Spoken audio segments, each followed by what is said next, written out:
तो यार आप सभी को बहुत ज्यादा शुक्रिया कि आपने ड्रैगन बॉल काकुमी में इतना ज्यादा इंटरेस्ट दिखाया। मुझे उम्मीद नहीं थी कि लोग इतना ज्यादा इंटरेस्ट लेके देखेंगे इस मांगा को। खास करके आप लोग ने मेरे नरेशन को बहुत ज्यादा पसंद किया और जैसा मैंने वादा किया था कि जितने ज्यादा लोग इस वीडियो को लाइक करेंगे उतने जल्दी मैं इस मांगा के वीडियोस को लेके आता रहूंगा। सब कुछ आपके लाइक और सब्सक्राइब के ऊपर है। और ये वीडियो की खासियत क्या है पता है? आप अगर मांगा और नरेशन को लेके फीडबैक शेयर करोगे तो वो हर कमेंट्स को हमारे तरफ से हार्ट दिया जाएगा। तो कमेंट करने में कोई भी कंजूसी मत करो। जिन्होंने इसका पहला एपिसोड नहीं देखा वो जाके देख ले, लिंक आपको मेरे डिस्क्रिप्शन बॉक्स में मिल जाएगा। तो अब आते हैं मेन मुद्दे पर। फाइट एक ऐसे मुकाम पर आ चुकी होती है जहाँ सिर्फ गोकू और बीरस की फाइट के रेडिएशन की वजह से एक जानवर के पूरे शरीर के बाल कब और कैसे गायब हो जाते हैं उसे भनक तक नहीं लगती। बीरस सिर्फ और सिर्फ गोकू के पीछे पड़ा होता है। बीरस की शक्ल से ही कहा जा सकता है कि वो गोकू को छोड़ना ही नहीं चाहता। गोकू अपना पीछा छुड़वा के बीरस से दूरी बनाए रखने में ज्यादा बेहतर समझता है, क्योंकि उसे पता होता है उसका पीक जो था वो खत्म हो चुका। लेकिन बीरस के हाथ और पैर इस लड़ाई में अब जाके गर्म होना शुरू हुए हैं, जिसके वजह से वो हर सेकंड्स और ज्यादा एक्साइटेड होते जा रहा है। बीरस कहता भी है, भाग कहाँ रहे हो सन गोकू,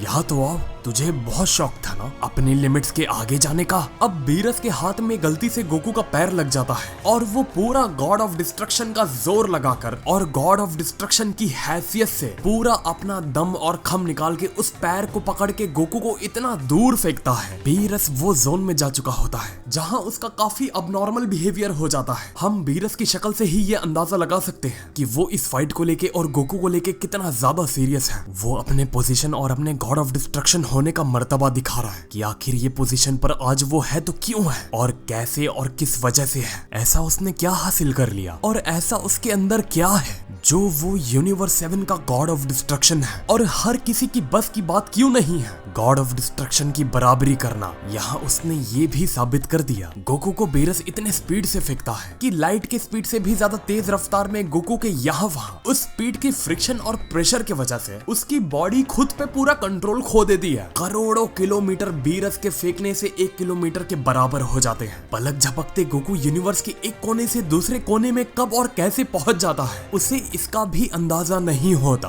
गोकू को भी उस थ्रो और उस प्रेशर का एहसास हो जाता है कि ये एक ऐसी स्पीड है जहां वो खुद को बैलेंस नहीं कर सकता। 1-2 प्लैनेट्स को तोड़ते हुए उनको बीच में से चीरते हुए फिर भी गोकू नहीं रुकता। उसकी स्पीड इतनी ज्यादा होती है गोकू के मुंह से खून बह जाता है। वो अपना शरीर बिल्कुल भी संभाल नहीं पाता। अब गोकू के रास्ते में एक ऐसा प्लेनेट आ रहा होता है जहाँ काफी जिंदगियां होती हैं। उस प्लेनेट का नाम होता है प्लेनेट टाको टाको।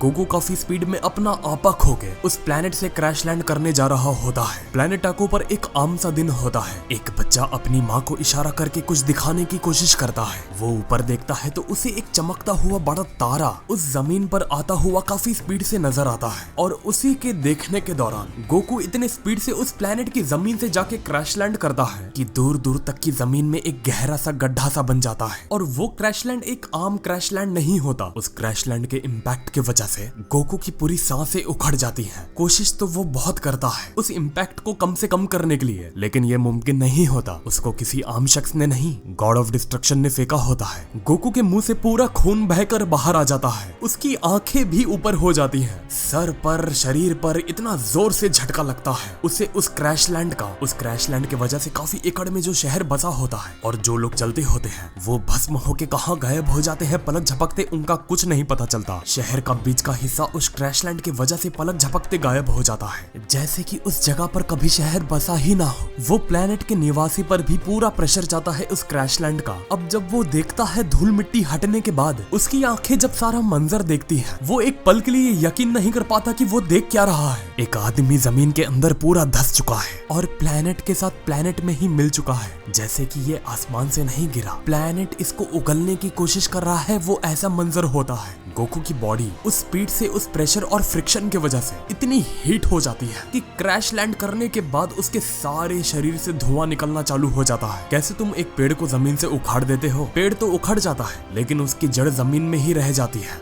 वैसा कुछ हाल गोकू का भी होता है। जैसे कि गोकू भी जमीन का एक हिस्सा ही हो। अब तुमको भी फर्क समझ आ गया होगा एक नॉर्मल मॉर्टल और गॉड ऑफ डिस्ट्रक्शन की फाइट का, कि गॉड ऑफ डिस्ट्रक्शन क्यों होता है, आखिर उसमें ऐसा होता क्या है जो उसको उस तख्ते की और उस यूनिवर्स की जिम्मेदारी दी जाती है। तो हाँ यार, आज के लिए बस इतना ही। मैं नहीं चाहता मैं इस मांगा को जल्दी से जल्दी खत्म करूं। अब इसके अगले चैप्टर में तुमको और ज्यादा मजा आने वाला है, इसलिए मैं कोशिश कर रहा हूँ मांगा को ज्यादा से ज्यादा डिटेल वर्ड्स में एक्सप्लेन करने का। वरना मेरा क्या, 2 वीडियो बना के पूरी मांगा को भी पढ़ के खत्म कर सकता हूँ, लेकिन फिर उसमें आपको भी मजा नहीं आएगा और मेरे को भी मजा नहीं आएगा। तो ज्यादा से ज्यादा इस वीडियो को लाइक करो और हमारे चैनल को सब्सक्राइब करो अगर आपको इसका पार्ट जल्दी से जल्दी चाहिए। तो मिलते हैं फिर अगले वीडियो में एक और नए टॉपिक के साथ। तो नमस्ते, खुदा हाफिज, सत श्री अकाल एंड गुड बाय।